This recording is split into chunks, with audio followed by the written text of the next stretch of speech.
Hello creative cooks, welcome back to another episode of the Creative Phebe Cooks channel.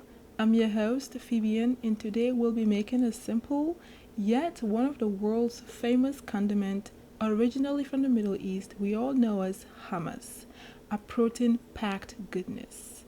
Everyone has their own way of making it, but I'll be showing you the secret to making a creamy and a velvety hummus even with the skin on. Let's get right into it with voiceover mode. We're starting off this recipe with dried chickpeas. That way we can control our sodium intake if that's a priority to you. And quite frankly, it's totally worth the extra time when you taste hummus made with freshly cooked chickpeas. But if you're short on time, don't hesitate to use canned chickpeas that you've drained and rinsed.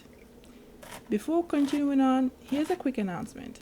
This month of April, I'm sharing recipes for different ingredients, some of which you've seen before, like plantains, fresh greens for spring salads, but like I inquired in the community tab over the past weekend, please do me a favor and comment below on what is one ingredient you find the most challenging to cook with, so that I can plan on creating more tailored recipe videos and provide weekly tips for different ingredients that are important to you. This week is about chickpeas for this delicious hummus recipe we're making, and next week we'll be on the mighty cassava root for another delicious recipe. So be sure to subscribe and turn on all notifications so you do not miss it. Alright, back to the hummus recipe.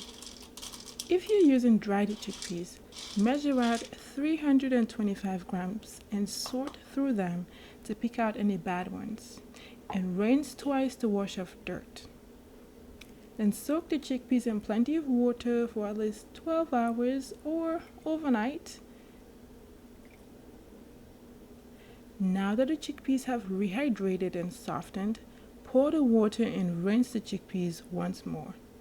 Then add the chickpeas to a large stock pot with water, ensuring that the water is at least 3 to 4 inches above the level of the chickpeas. Cover the pot with its lid and bring to a boil on high heat. After 20 minutes of slow simmering, crack the lid open a bit to prevent the boiling water from spilling over, then continue boiling for another 30 minutes. You may or may not skimp off the floating froth from the boiling water, and then after about 50 minutes of cooking, season with salt, stir, then add in the baking soda and stir to prevent an overflow. Adding the baking soda is a secret that changes everything for this pulse meaning the chickpeas. It breaks down the tough skin of the chickpeas, making them highly mushable, and ultimately eases the pulses out of their skin. Boil for another 5 to 10 minutes and the chickpeas will be even softer, thereby rendering a creamy hummus later on. If you're enjoying this video and want to see more videos like this, please give this video a thumbs up, letting me know your interest, and so that YouTube can recommend this video to other creative cooks like you. Thank you. Now that the chickpeas are done cooking, you have two options. Drain the chickpeas, then submerge them in plenty of fresh water and rub off the skins so you are only left with beautifully peeled chickpeas.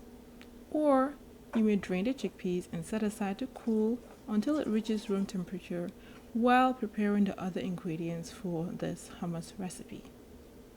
I've tried both methods and surely you can taste a difference, but very slightly. But if we're on the same page, we want that extra fiber, and the first method can be quite time consuming, but feel free to try it out if you've got extra time on hand.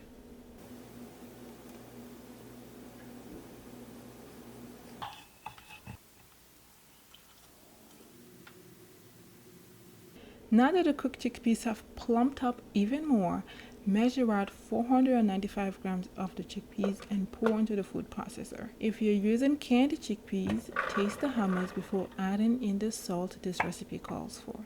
Then add in 100 grams of fresh lime or lemon juice.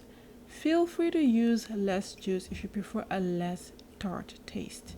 If you also prefer more, feel free to add in more. Add in 135 grams of high quality tahini, also known as sesame paste, that is not bitter, because it will truly affect the overall taste of the hummus. Add in 4 garlic cloves that have amounted to 12 grams, 1¼ teaspoons of cumin powder, half a teaspoon of paprika powder, which is completely optional, yet it will add a hint of color to your hummus. Add in 35 ml of olive oil, that will be about 2 to 3 tablespoons of olive oil, and between 90 to 105 ml of cold water, depending on how thick or thin you like your hummus. Be sure to use cold water as it helps to make the resulting hummus both airy and velvety.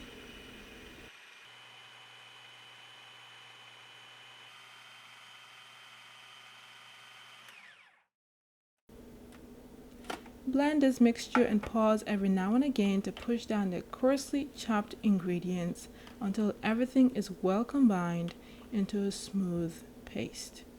If the hummus is too thick, add in a bit more water to loosen it.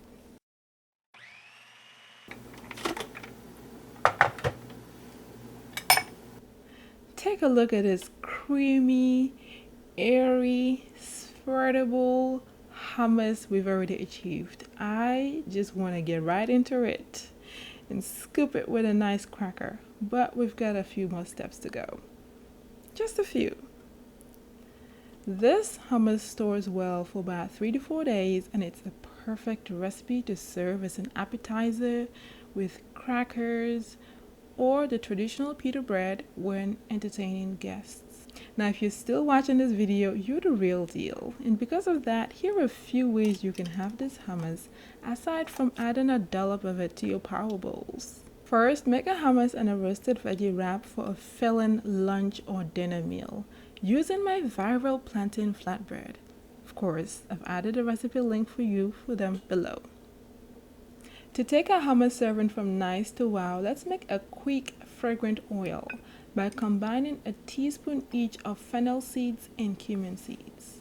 Add in 2 thinly sliced garlic cloves and sizzle this whole combination in a tablespoon of olive oil for about 30 to 40 seconds. Then drizzle sparingly on your hummus plate because a little goes a long way.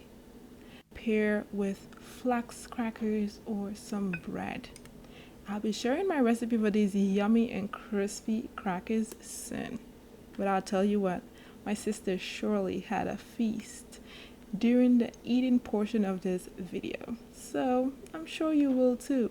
And that's it for today, creative cooks, and making a creamy and tasty hummus you can add on to whatever meals that you prefer. Thank you so much for watching, and see you in the next video with a cassava.